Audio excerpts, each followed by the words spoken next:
Diecast graveyard, build off, drag racer, muscle car,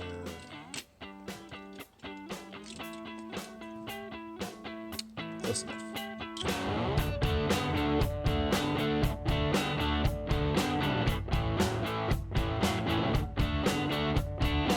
Hey there folks, Chuck here. Welcome to episode 3. So you might have picked up by now that I shoot things a little out of sequence, which means some things happened a few weeks ago and some things happened just the other day. Well, one of the things that happened a few weeks ago was the intro to this video, and one of the curveballs that has been thrown at us this year is the cat in that video, Biscuit, who we've had since 2011. She was a rescue that my wife and I saved from behind a friend's house and nursed back to health, and we've had her for 8 years, and unfortunately she was hit and killed by a car very shortly after this video was made. So yeah, that's one of the many curveballs that 2020 has thrown my way so far, but there's been a lot of good along with the bad, and I'm trying really hard to focus on that, and I hope whatever you're going through, you're focusing on the good stuff too. One of the nicest things that's happened to me, not just this year, but in general, is a young friend was watching some of my videos and they inspired her to pick up her crochet hook and crochet a few things. And one of the things she crocheted was this adorable little cat for me. She heard a little bit about what I was going through and she thought this would make me happy. And Journey, you were absolutely correct. I love my little cat. I have named him Crochie because, well, it just sounds like a great name for a crochet cat. And he lives on my camera mount over my workbench and looks over everything and makes sure that I'm doing a good job. So thank you, Journey. This was a wonderful gift, and I'm proud to have Crochie as part of my workbench.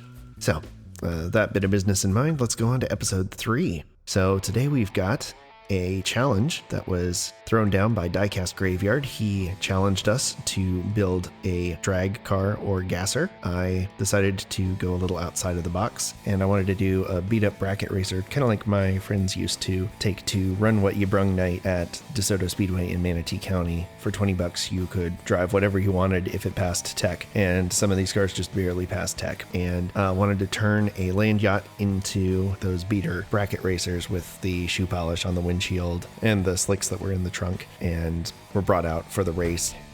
The 1971 to 1973 Buick Riviera was designed by Bill Mitchell, the vice president of General Motors Design, featured a prominent forward-jutting prow and a V'd grille with a sweep spear that was reminiscent of a 1953 Skylark. The unique treatment flowed into what is called a boat tail. I'm not familiar with this boat as a car person, but I looked it up and it appears to be something like a car, but on water. And that just in general does not sound like a very smart use of your time. All right, enough trivia. Let's boogie. Now this Johnny Lightning casting I was not ready for. The rivets were much smaller than what I'm used to, and I made a pretty good mess of them. So we're not going to focus on that too much. It also surprised me by having a separate dashboard piece on the inside, so I had to drill out some rivets there, and a quick pop was all it took to loosen up the engine in the front. Now I used the quick strip from the local hardware store, and for this Johnny Lightning casting, it worked a lot better than the Matchbox or Hot Wheels cars I've tried with it. The paint bubbled up right away. As you can see, it came off very, very cleanly, but I'm still glad I moved to the aircraft stripper. It didn't take much to wire wheel it off and get it in the acid bath for an electro polish. I did the chassis as well since it was also metal, and a quick turn on the buffing wheel to get the residue off. I'm realizing though that I'm probably getting these too shiny, especially since I'm using opaque paints. I really don't need to get it as shiny as I do, and I should probably, if anything, scuff them up a little bit more. Quick drop in the sonic cleaner, and we were ready to get to weathering. So I wanted this thing to look not too bashed up, but I wanted it to look like it had seen a couple of door dings. This is a car that would be handed down by a grandparent to a teen who turned it into his budget dragster. So it's gonna have seen a few dings in the parking lot and some reckless vehicular entanglements. I will not speak to my experience on that. So quick shot of the Tamiya primer, and it was off to do the chassis. A quick rub down of oily black acrylic paint to set the greasy, grimy look for underneath a well-loved but not necessarily well-maintained vehicle, and some Tamiya weathering powders to bring out some steel and some rust. It was nice to actually do a chassis where it was not completely covered by rust and dust like my previous two builds, so it stands out a little more, and really had a lot of fun with these weathering powders. It's tricky with weathered cars because less is more, especially when it comes to the underside, because things tend to steer towards one color on the underside of a well-used vehicle, so it's tricky to add detail but not too much that it looks too clean. And we were off to paint. I used one of the default tannish brown colors that came with my Vallejo paint set, and I was very happy with how it went on with just a few drops of flow improver. I painted the interior with some Krylon matte sand dollar. It gave it this nice warm gray color, and I gave it a quick bath with some black wash to make the inside look well used and not well maintained, kind of bring out a little bit of the details on the dashboard. It's a great dashboard, very detailed dashboard. The entire interior was very well done. I knew this car was going to be a slower than 11-second vehicle, so by NHRA rules, he wouldn't have to worry about putting a roll cage in. So I left the interior pretty stock. I added some grimy gray weathering powders to grunge up the interior some, and then I realized I had done a little too much, so I took some off of the back because I wanted to add a little bit of photo etch detail. I got these great photo etch tools from Boston Implement, and they really are great for adding a little pop of detail to a counter or a workbench. I wanted to take advantage of the large rear window and give that rear deck some little bit of interest, so I put a wrench back there, like maybe he was tooling on it between runs and just tossed the wrench back there and forgot to get it out, and maybe tech missed it when he was passing tech inspection. Once the paint was dry, it was time to add some detail to the dents that I added with the Dremel tool. So that meant busting out the Typhus corrosion from Citadel and going around with my little detail brush. Between there and here, I gave the engine bay a coat of oily black. As a Mopar guy, it seems weird to paint an engine bay black, but that's the way they did things at General Motors, so good for them. Added some Citadel Riser Rust on top of the corrosion to add some texture to the rust on the dents and along the door panels. Hey, if you haven't done so yet, it would really make my day if you punched all the buttons below this video. Again, I didn't want to go too crazy here. Part of my weathering technique that needs improvement the most is subtlety. It's very easy to over-weather a vehicle, especially in this scale. And then I busted out my Tamiya weathering powders to go into the engine bay and add a bit of well-wornness to the engine bay. I ended up using all three of the Tamiya weathering powders. I probably should have used less of the silver and more of the gunmetal, but I am pretty happy with the results in there. To do the vinyl top, it was as simple as some black masking tape and a little bit of old parchment craft paint along the top. I just dabbed it on with a sponge to give it some texture and add to the look of worn vinyl.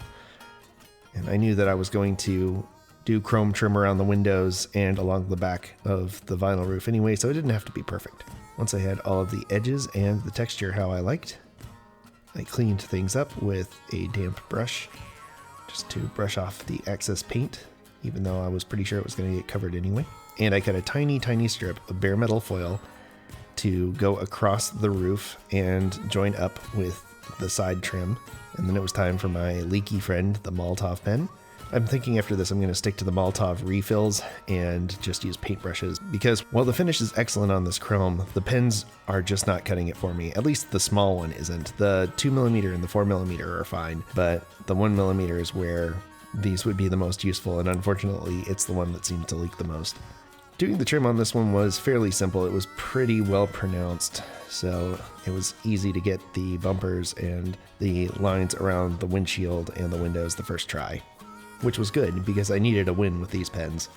I'm very impressed with how they do on large surfaces like these bumpers, large being relative, of course. It really does a good job of looking like chrome in scale. And once we had the wheel wells done, it was time to do the tricky part, which is the front headlights and the grille. That ended up working out pretty well, again with a drop of leaked chrome courtesy of the Molotov pen.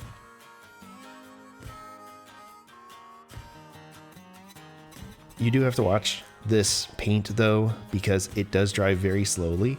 So make sure to do the chrome as the last thing of the night before you go to bed, so it's nice and dry when you hit the bench the next day. Once the chrome was done, it was time to add a gloss finish, which is another thing that's new to me. I'm much more used to working with matte or satin finishes, but again, I wanted a more subtle weathering, which meant this car would have still had some shine to it, so I covered up all the bits that would need to stay flat. In hindsight, I should have painted the vinyl top after I did the gloss coat, but that's the benefit of being future me. Once the gloss had dried, I went over the rusty spots with some matte varnish to redull that area. Again, something that probably could have been done after the gloss coat, but I'm learning as I go. I also tried something that I don't think worked very well, which was to add a few bits of matte varnish over the gloss to imitate where paint had faded or lost its luster. And in hindsight, I should have done that with an airbrush instead of just brushing it on. It ended up kind of just looking like pools of flat area, but it's subtle enough so you really don't notice it unless I point it out, so I don't know why I'm pointing it out.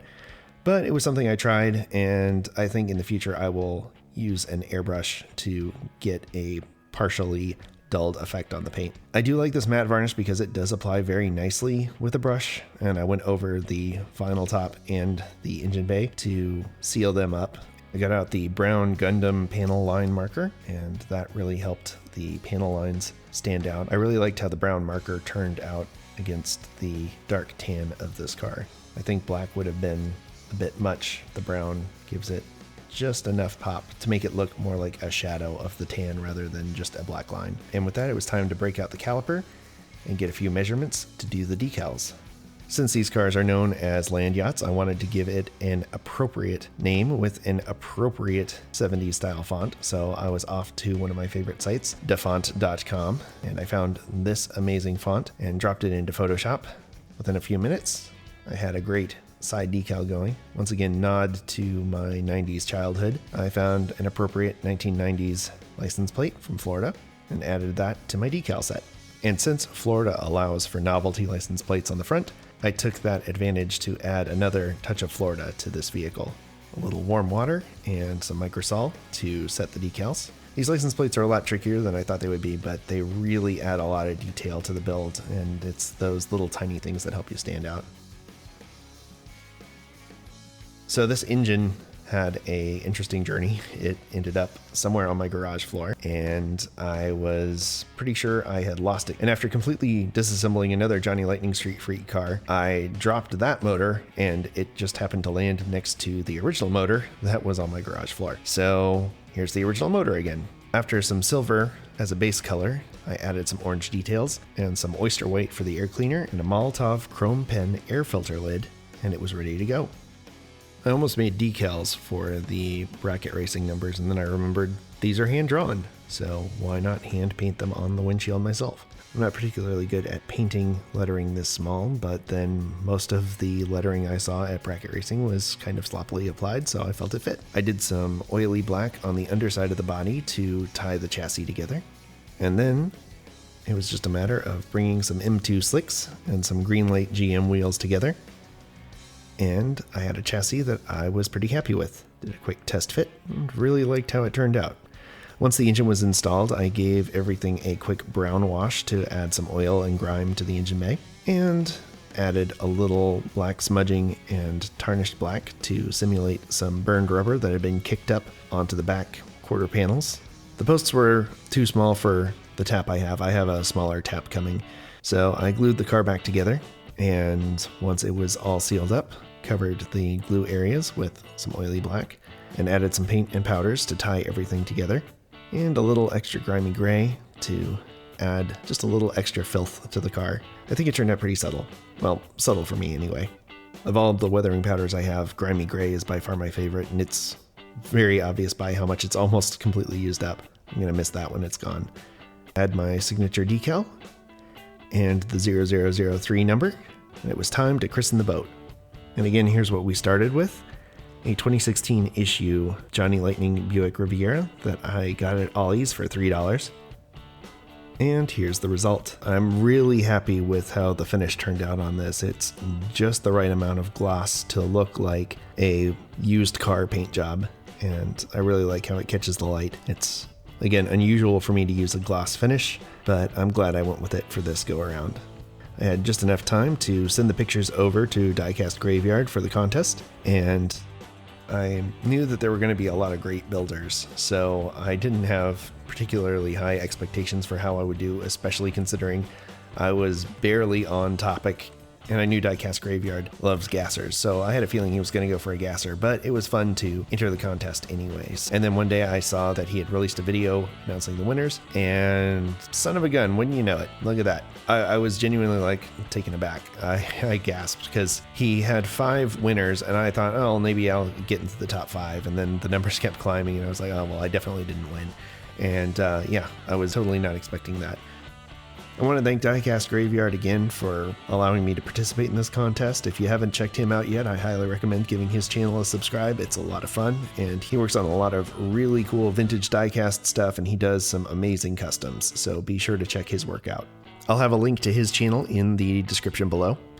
Again, I've been blown away by how welcoming and how friendly this community is. It's been a lot of fun. I really enjoy these challenges and group builds. I've got 2 more that I'm competing in later this month, so if you haven't subscribed yet, please do so, because I've got some more builds coming and they're going to be a lot of fun. Again, this has been a really fun test of my skills, and I've gotten to try new things with this build, and I've got a bunch of new stuff coming up that I've never done before. So thank you so much for joining me on this journey. If you like what you see, please push all the buttons below this video. It helps me build my visibility, and it just makes me feel better. Thanks again for coming along for the ride. So until next time, stay fresh, cheese bags.